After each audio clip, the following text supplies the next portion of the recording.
మేషరాశి వారికి 1 సంవత్సరము 8 మాసాల 10 రోజులు పాదాలపై ఉంటాడు. అంటే కాళ్లపైన ఉంటాడు శని. ఈ కాళ్లపైన శని ఉన్నప్పుడు అది ఎప్పటి నుంచి ఉంటున్నాడు అని అంటే 9 ఆగస్టు 2026 నుండి 2028 ఏప్రిల్ 19 వరకు పాదాలపైన శని సంచరిస్తున్నాడు. ఈ పాదాలపైన శని సంచరించడం మూలకంగా మనకు కొన్ని ఇబ్బందులు తప్పవు. అంటే వృధా సంచారము, మామూలు పనికి కూడాను మనము 10 సార్లు వెళ్ళవలసినటువంటి ఆగత్యం ఏర్పడుతుంది. అయినప్పటికీ ఆ పనులు కాకపోవడము, వృధా ఖర్చులు నియంత్రణలో లేకుండా ఉండడము, డబ్బు రాబడి ఉంటుంది అయినప్పటికీ ప్రవాహంలాగా ఖర్చు అయ్యేటువంటి అవకాశాలు ఉంటాయి ఈ పాదం పైన శని సంచరిస్తున్నటువంటి సమయం లోపల. తర్వాత దీని మూలకంగా ఒక మనిషికి ఎప్పుడైతే డబ్బులు వృధాగా ఖర్చు అవుతున్నాయో అప్పుడు ఒక భయము, ఆందోళన ఇవన్నీ కూడాను డెవలప్ అవుతాయి. అది ఈ పాదాలపైన శనేశ్వరుడు సంచరిస్తున్నటువంటి సమయంలో కలుగుతుంది.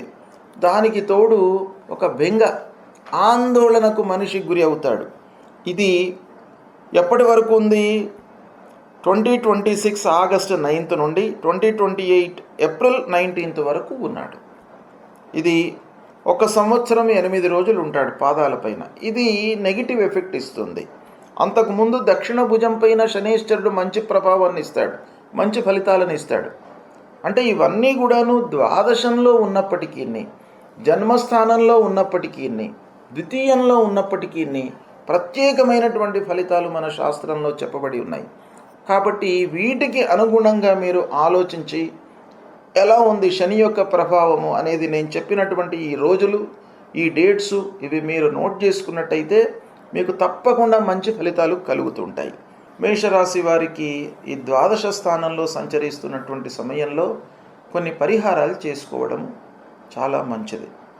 ఏంటయ్యా ఆ పరిహారాలు అనంటే, శనేశ్వరుడికి సంబంధించినటువంటి మూలమంత్రాలు చదువుకోవడము.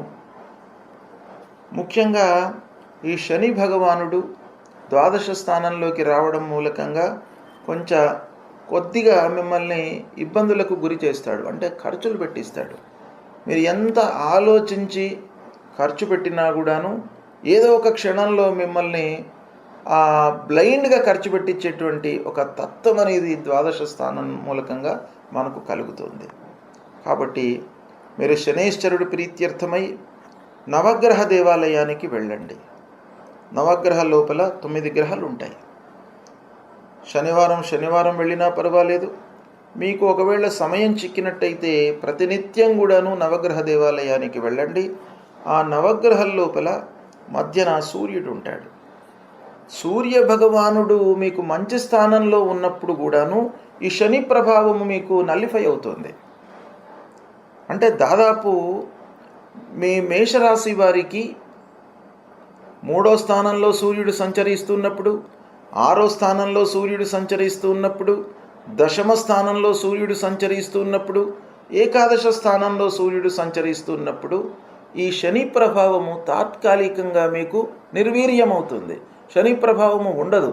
సూర్య భగవానుడు యొక్క ఆ తీక్ష్ణతకు శని ఆ ప్రభావం తగ్గిపోతుంది. అంటే సహజంగా మనకు సంవత్సరంలో 4-5 మాసాలు సూర్యుడి యొక్క అనుకూలత ఉంటుంది. కాబట్టి మీరు ఇవన్నీ కూడాను గమనించి పరిహారాలు చేసుకోవడం చాలా మంచిది. దీనికి అనుగుణంగా మీ జన్మ సమయము, జన్మ తేదీ, జన్మ నక్షత్రము, జన్మ లగ్నము వీటిని కూడాను దృష్టిలో పెట్టుకొని అప్పుడు పుట్టినటువంటి సమయంలో శనేశ్వరుడు ఎలా ఉన్నాడు, అష్టక వరకు ఎలా ఉంది, గ్రహాలు దశాంతర దశలు, మిగతా గ్రహాల యొక్క ప్రభావం శనిపైన ఎలా ఉంది, ఇవన్నిటినీ కూడాను క్రోడీకరించి ఒక నిర్ణయానికి వచ్చి అప్పుడు మనము శనేశ్వరుడికి సంబంధించినటువంటి పరిహారాలు చేసుకోవాలి. ముఖ్యంగా నవగ్రహ దేవాలయానికి వెళ్ళి ఆ శనేశ్వరుడి యొక్క విగ్రహము పశ్చిమ దిశ లోపల ఉంటుంది. నవగ్రహ లోపల ఆ శనేశ్వరుడికి నువ్వుల నూనెతో అభిషేకం చేయండి. మీరు చేసుకోవలసినటువంటి పరిహారాలు ముందు మీరు చేసుకోవాలి.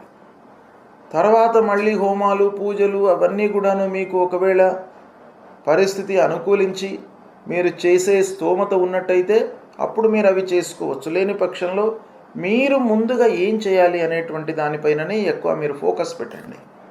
నవగ్రహ దేవాలయానికి వెళ్ళడము, ఆ శనీశ్వరుడికి నువ్వుల నూనెతో అభిషేకం చేయడము, నల్లటి వస్త్రము, నువ్వుల నూనె, నువ్వులు, ఒక ఇనుప ముక్క మూటగట్టి, నల్లటి వస్త్రం లోపల మూటగట్టి దానం ఇవ్వడము.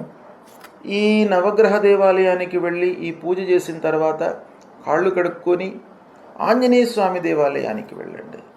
ఆంజనేయ స్వామిని కొలవండి. ఆంజనేయ స్వామి మూలకంగా మీకు భయము, ఆందోళన ఇవన్నీ కూడా లేకుండా ఉంటాయి. ఆంజనేయ స్వామి దేవాలయానికి వెళ్ళిన తర్వాత శివాలయానికి వెళ్ళండి.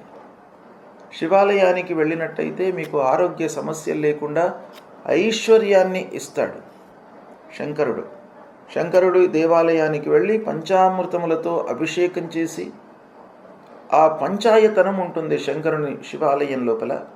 గణపతి, అమ్మవారు, నాగరాజు, తర్వాత శంకరుడు, విష్ణుమూర్తి అన్నీ కూడాను పంచాయతన రూపం లోపల అక్కడ ఉంటారు. కాబట్టి ఆదిత్యం అంబికాం విష్ణుం గణనాథం మహేశ్వరం అని మనకు శంకరాచార్యులు ప్రబోధించినటువంటి ఏదైతే ఈ పూజా విధానం ఉందో అక్కడ మీరు ఆ శివాలయానికి వెళ్ళి అర్చించినట్టయితే ఈ శని ప్రభావం మీకు చాలా మటుకు తగ్గుతుంది.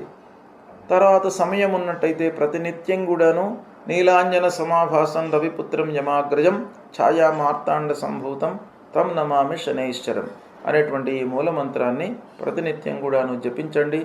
విష్ణు సహస్రనామాలు పారాయణం చేయండి. విష్ణువు స్థితికారకుడు, అంటే మీకు ఉన్నటువంటి స్టేటస్ను అలాగే మెయింటైన్ చేస్తాడు. డబ్బు రాబడిని మెయింటైన్ చేస్తాడు. ఆదాయంలో హెచ్చు తగ్గులు లేకుండా చూస్తాడు. కాబట్టి ఆ నారాయణుడు విష్ణుమూర్తి యొక్క అనుగ్రహం కూడాను మీకు బాగా ఉండాలి ఈ శనేశ్వరుడు ప్రతికూలంగా ఉన్నప్పుడు. కాబట్టి ప్రతినిత్యం కూడాను విష్ణు సహస్రనామాలు పారాయణం చేయడము, చదవడము, కనీసము మీరు వినడము, ఇలాంటిది చేసినట్టయితే మీకు శని ప్రభావం చాలా తగ్గుతుంది. ఇవి చేయండి. మీకు ద్వాదశంలోకి వస్తున్నాడు శనైశ్వరుడు, ఏలినాడు శని ప్రారంభమవుతుంది అనేటువంటి భయానికి గురి కావలసినటువంటి అవసరం ఎంత మాత్రం కూడా లేదు. ఇది మీరు పాటించండి, శుభ ఫలితాలను పొందుతారు. శుభం.